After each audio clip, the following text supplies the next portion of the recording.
All right, ladies and gentlemen, guys, we'd like to welcome you to the show. This is your host, DJ Just Jay with Just ENT. I'm here to introduce to you guys a new segment called In and Out. Why? Because we're going to get in this story and we're going to get right back out. So here we go.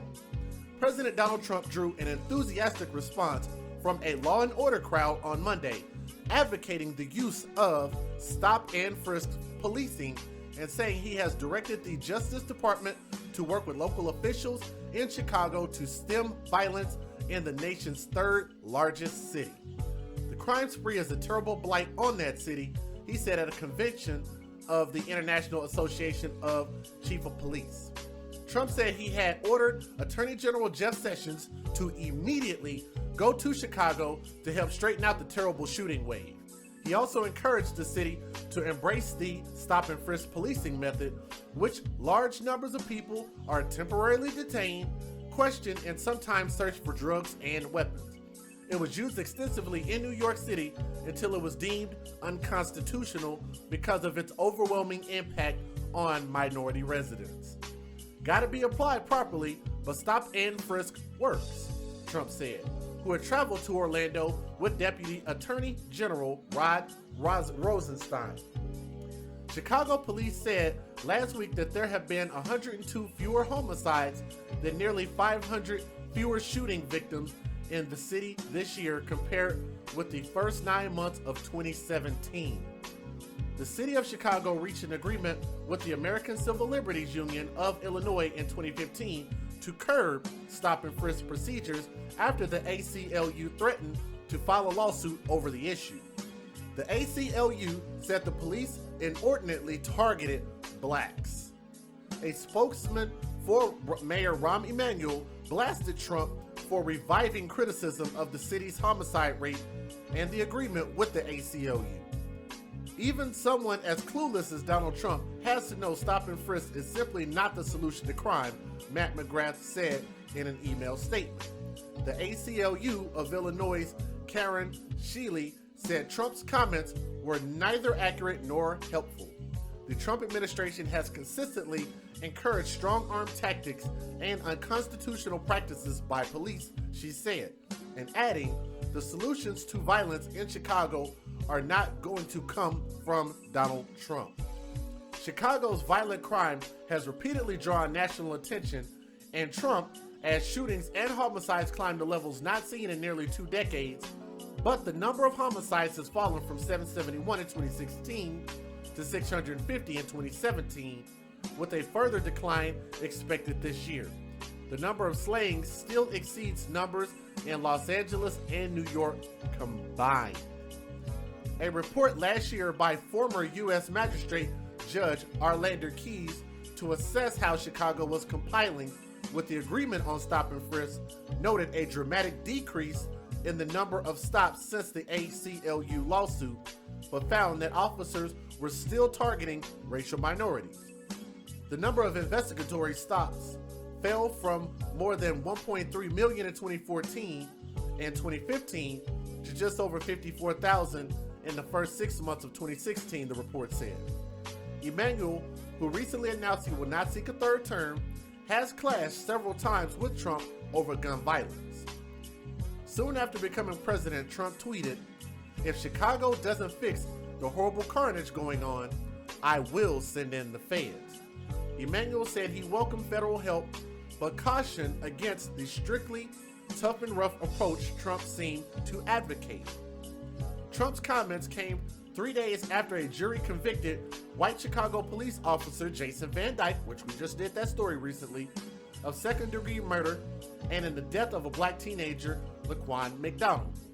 Video showing Van Dyke shooting McDonald 16 times as he walked away from police carrying a knife stoked outrage nationwide and put the nation's third largest city at the center of the debate about police misconduct and the use of force.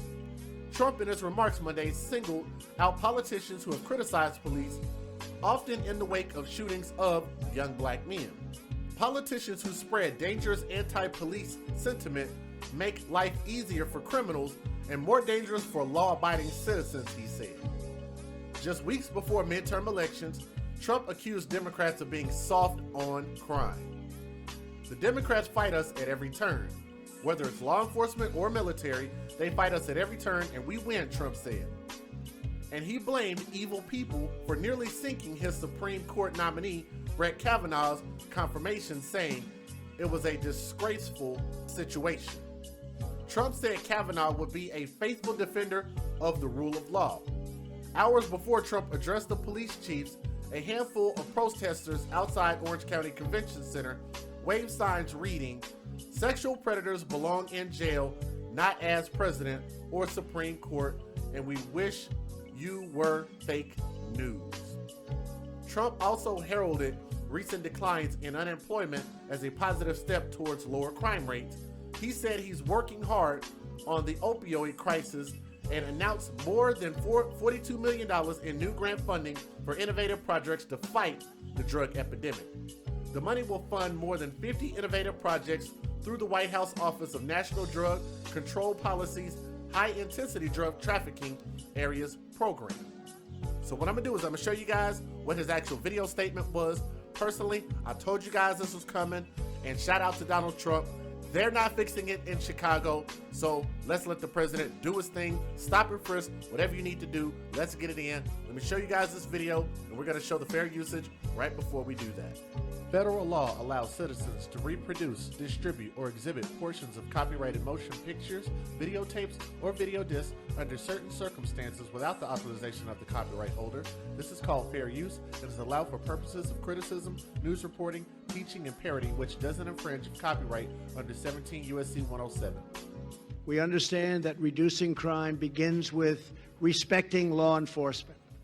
For too many years, we have watched politicians escalate political attacks on our courageous police officers, and I've never seen it more than over the last few years. It's disgraceful.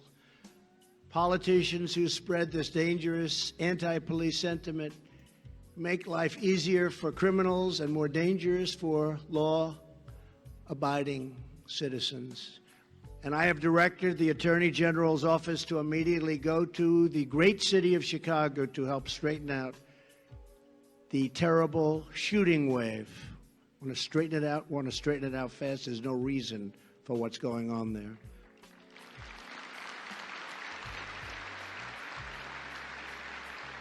I've told them to work with local authorities to try to change the terrible deal the city of Chicago entered into with ACLU, which ties law enforcement's hands, and to strongly consider stop and frisk. It works, and it was meant for problems like Chicago.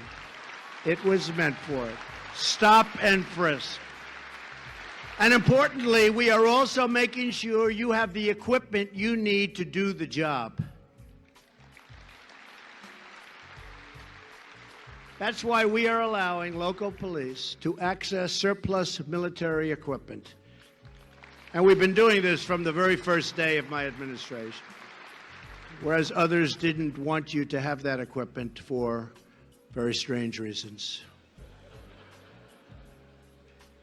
They said it looked too tough, it looked too strong. It's not a good look. You have people shooting at you and they're worried about your look. Someday you'll explain that one to me, please. I don't quite get it.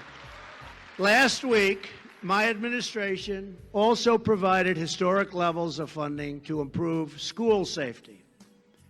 Through Stop School Violence grants, we are giving local schools and police departments the resources they need to hire more officers and train more teachers and better detect and address early warning signs of mental illness before it's too late.